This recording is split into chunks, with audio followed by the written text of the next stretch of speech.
Voilà, bonjour tout le monde. Donc je fais cette nouvelle vidéo pour reparler. Alors c'est un sujet que j'avais abordé dans une vidéo, une de mes premières vidéos, et pour moi c'est d'une importance capitale dans la mesure où c'est quand même pas facile de parler de ce sujet, dans la mesure où on est quand même, les gens comme moi et comme nous, si vous vous reconnaissez dans ce que je dis, on est entre le marteau et l'enclume, c'est-à-dire on a d'un côté des religieux, alors pas tous les religieux, hein, mais il y a certaines religions quand même, une certaine religion où les gens sont de plus en plus intégristes et fermés sur eux-mêmes, repliés sur eux-mêmes. S'il y a des gens qui appartiennent à ce milieu, qui se reconnaissent dans ce que je dis, ben écoutez, bienvenue, hein, bienvenue. J'y crois de moins en moins, hein, c'est un peu comme l'écologie et l'homme, j'y crois de moins en moins, mais ça ne veut pas dire que je fais une fixette et que je condamne ces gens-là, hein, enfin cette catégorie de personnes, ça serait pas très juste de faire ça, mais aujourd'hui, les gens comme moi sont entre le marteau et l'enclume, c'est-à-dire qu'on vit dans une société qui est trop cartésienne. Être cartésien et empirique, c'est bien, donc voilà, on appelle un chat, mais à un moment donné, on ne peut pas se contenter d'admettre que ce que l'on voit et que l'on touche. En fait, il faut bien comprendre qu'il peut exister des choses qu'on ne peut pas analyser parce qu'on ne peut pas les voir et parce qu'on ne peut pas les toucher. Alors, si ça se trouve, ça n'existe absolument pas, et puis si ça se trouve, ça existe. Mais comme on n'a pas la preuve que ça existe absolument pas, et qu'on n'a pas la preuve non plus que ça existe, alors le débat reste ouvert. Et il faut faire travailler son imagination et sa curiosité. Et le problème des gens comme nous, c'est qu'on se retrouve dans une société qui est devenue béton, ferraille, hein, voiture, ferraille, béton, les maisons, et puis le goudron, et puis le boulot, le dodo, et puis voilà. Tous ceux qui se posent des questions en dehors de ça sont des huluberlus, comment on appelle ça, des marginaux, je sais pas quoi, voilà, des jantés spirituels. Et d'un autre côté, on a ces intégristes qui nous dénigrent et qui nous font passer pour des fous. Et exactement pareil, hein, il y a donc cette société robotique, robotisée un petit peu de consommation, elle a quand même quelques similitudes avec les intégristes religieux, les extrémistes. Donc aujourd'hui, moi je fais cette vidéo, c'est pour repasser une couche sur le fait que je suis persuadé en fait en fait je vous parlais dans une de mes vidéos, de mes premières vidéos, que je vous expliquais qu'en fait nos enveloppes physiques, organiques, ou pas forcément organiques parce qu'il y a le végétal aussi, mais enfin c'est une autre forme de vie. Je dirais pas qu'elle est moins avancée, c'est faux. Ça se trouve, les arbres, les végétaux sont bien plus heureux dans leurs fibres que nous dans leur peau. Allez savoir. Enfin, en tout cas, quand on vient pas les emmerder et les couper et les faire pousser pour les cultiver pour de l'argent, quoi.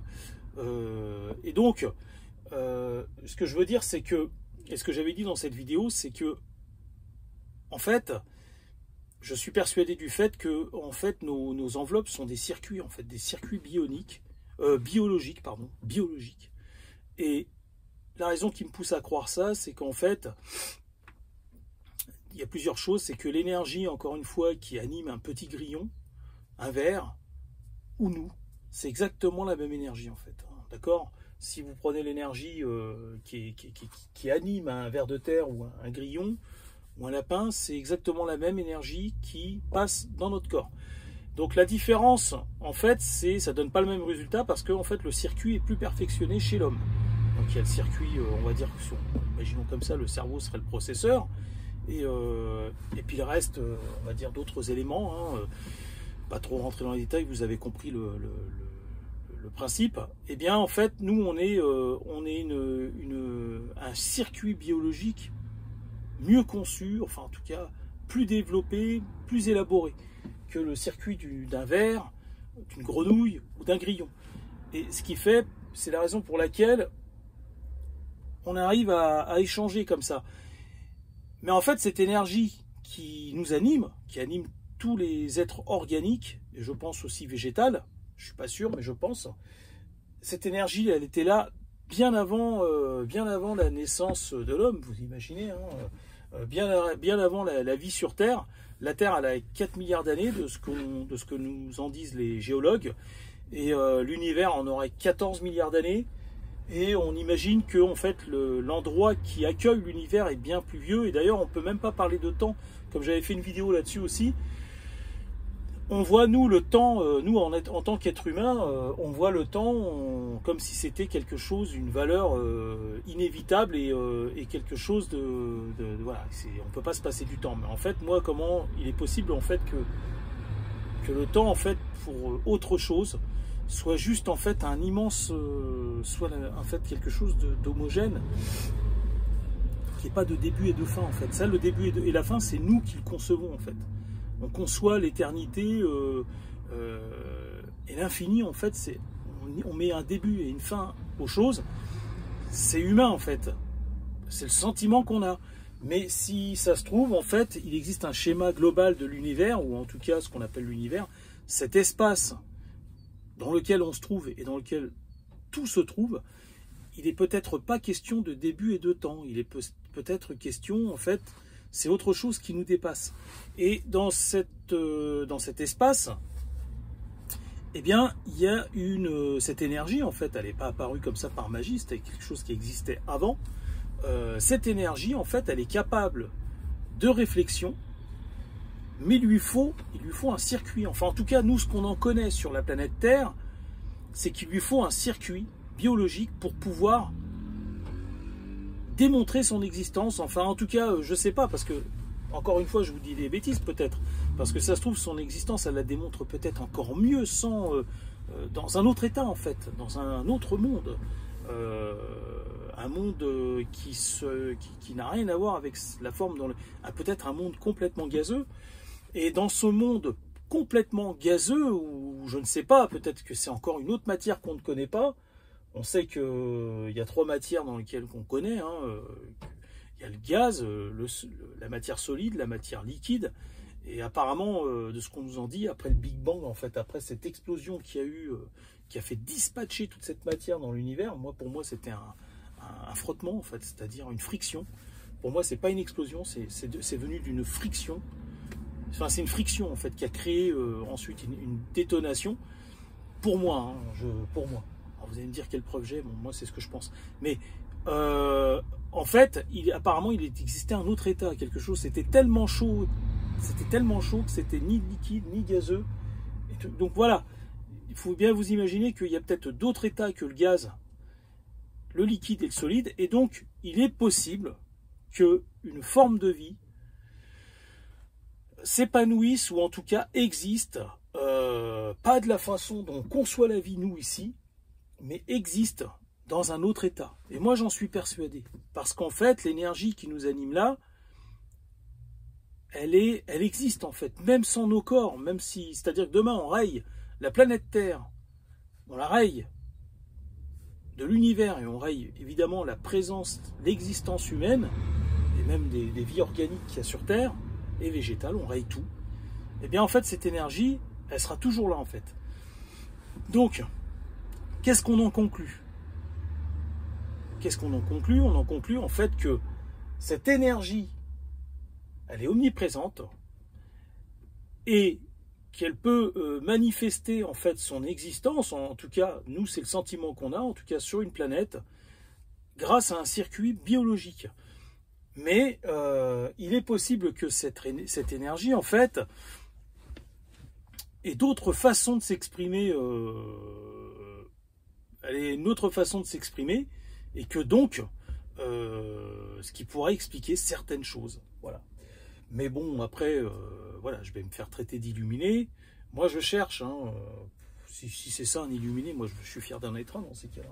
Si c'est quelqu'un qui est curieux et qui essaye d'être imaginatif, moi, je suis très, très content d'être... Enfin, moi, ça me convient, je préfère rester comme ça.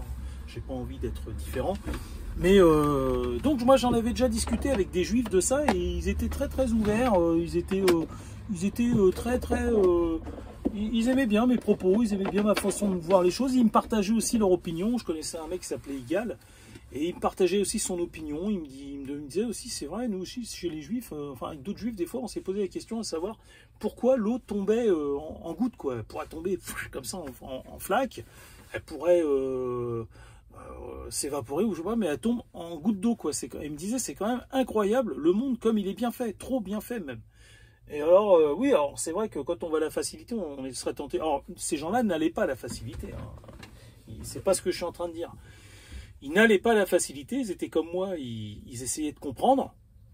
Et puis ce qui m'a plu aussi chez eux, c'est que j'ai remarqué que les juifs ne restent pas bloqués sur leur religion, en fait. Je pense que c'est aussi des théologiens, les juifs.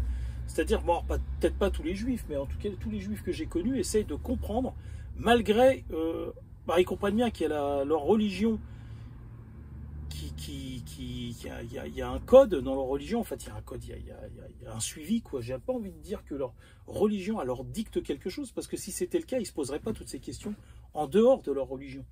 Mais ce sont des gens qui cherchent à faire évoluer leur religion et leur compréhension du cosmos et de ce qu'ils appellent leur Dieu, en fait. Voilà. Pour ça, moi, je me lance pas, je m'aventure pas à dire qu'il y a un Dieu, parce que je ne sais pas ce que c'est. Et moi, le fait qu'il y ait des pédophiles, déjà, pour moi, la théorie du Dieu bienveillant qui a un plan pour l'humanité et tout, elle tient pas debout pour moi. Elle tient pas debout parce que il pourrait pas y avoir de pédophiles. C'est impossible. Impossible. Imaginez un monde dans lequel un Dieu aurait la main mise et il laisserait des pédophiles opérer. Alors, peut-être que c'est possible dans une seule mesure. C'est-à-dire, encore une fois, ça se rapporte au temps. C'est-à-dire que nous, on a l'impression en fait que le temps est long, qu'il y a un début, une fin, et on se dit mais c'est pas possible, regarde toutes ces exactions, toutes ces injustices qu'il y a, et qu'il y aura encore, et qu'il y a sans arrêt, qu'il y a toujours eu. Et imaginez qu'une chose dans l'univers puisse voir le monde comme un tableau en fait, comme un tableau. Alors, ça serait pas un tableau, hein, bien sûr, c'est pas comparable à un tableau, mais lui, il le verrait comme un tableau, quelque chose à l'instant en fait. À l'instant. C'est-à-dire qu'il verrait le passé, le présent et le futur à l'instant, sur un même instant. Alors, ça voudrait dire qu'en fait, toutes les erreurs qu'on fait, lui, il les voit à la seconde et il va s'en occuper tout de suite, en fait. Là où nous, on a le sentiment, en fait, que ça va être géré ou que c'est pas géré et que c'est la foire à la saucisse, eh bien, en fait, pour cette chose, il n'y a pas de début, de fin, il n'y a pas de passé ni de futur. Tout se joue dans le présent, en fait. Tout se joue constamment maintenant. Voilà. Donc, j'espère que j'ai été assez clair. Voilà. Alors ça pourrait expliquer, je ne suis pas en train de trouver des circonstances atténuantes à un hypothétique créateur. Je dis simplement que c'est une hypothèse. Voilà.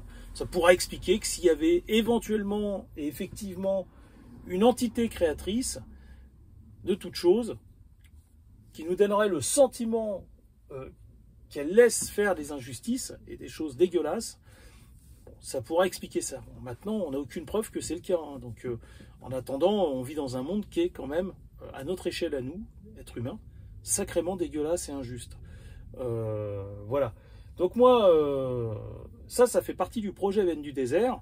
Dans le projet Veine du désert, c'est pour ça que je ne veux pas me faire polluer par... Alors, dans le projet Veine du désert, des gens religieux comme ces juifs, par exemple, ou même d'autres catholiques que j'avais rencontrés qui n'étaient pas fermés. Chez les musulmans, j'en ai pas vu. Hein. Je suis vraiment désolé, je ne vais pas vous raconter de conneries. Hein. Vous aimeriez peut-être que je vous dise le contraire, mais je ne vais pas vous mentir. Hein. Si je commence à vous mentir, il n'y aura plus de confiance. Donc moi, j'ai déjà discuté avec des musulmans. Non, c'était pas possible. Hein. C'était le monde est selon le Coran. Voilà. Par contre, j'ai discuté avec des juifs et des chrétiens, et des judéo-chrétiens, on va dire. Et des juifs, enfin, c'est pas la même chose, hein, des juifs et des chrétiens. Et donc, par contre, ils étaient ouverts. Donc il y avait ce que je pense, c'est de la théologie, je crois que c'est ça, hein. Arrêtez-moi si je me trompe. C'est-à-dire que c'est croire en Dieu, mais en restant pas figé, tout en essayant constamment de comprendre en fait Dieu. Et donc, des gens comme ça qui incorporent le projet Veine du désert, ça ne me dérange pas. Alors j'ai pas dit que les musulmans n'avaient pas le droit d'incorporer le projet Veine du désert, ils ont tout à fait le droit de l'incorporer. Mais faut quand même être ouvert au monde. Et moi, je préfère que les gens soient ouverts. C'est-à-dire qu'il y ait des religieux qui ont une religion au sein du projet Veine du désert. Ça ne me dérange pas plus que ça. mais il faut quand même que ce soit un certain type de religieux. Vous voyez ce que je veux dire? Sinon, ça ne va pas coller. Donc, je veux des religieux, moi, qui intègrent bien ça, c'est-à-dire qui restent ouverts, qui respectent leur religion, d'accord, mais qui ne se sentent pas offusqués dès que, avec du respect, on ouvre d'autres portes. Voilà. Moi, c'est avec beaucoup de respect que l'islam, ça ne passe pas. Chez moi, je n'y crois pas à l'islam. C'est quelque chose qui ne m'intéresse pas. Voilà. Et il n'y a pas que l'islam, il y a aussi, chez les chrétiens, dans la chrétienté, il y a beaucoup de choses qui n'arrivent pas à passer chez moi. Mais par contre, c'est une religion qui me plaît plus que l'islam. Voilà. Et puis c'est une religion qui est originaire de l'Europe, on va dire. Hein. Enfin, originaire depuis 2000 ans. Parce que l'Europe, c'est un continent qui a des millions d'années. Hein. Et si on repart aux chasseurs-cueilleurs, ça a 20 000 ans. 60 000 ans même, si on remonte au Néandertal. Mais enfin voilà. Bon, je vous dis à bientôt. J'espère que vous allez méditer sur tout ça. À bientôt.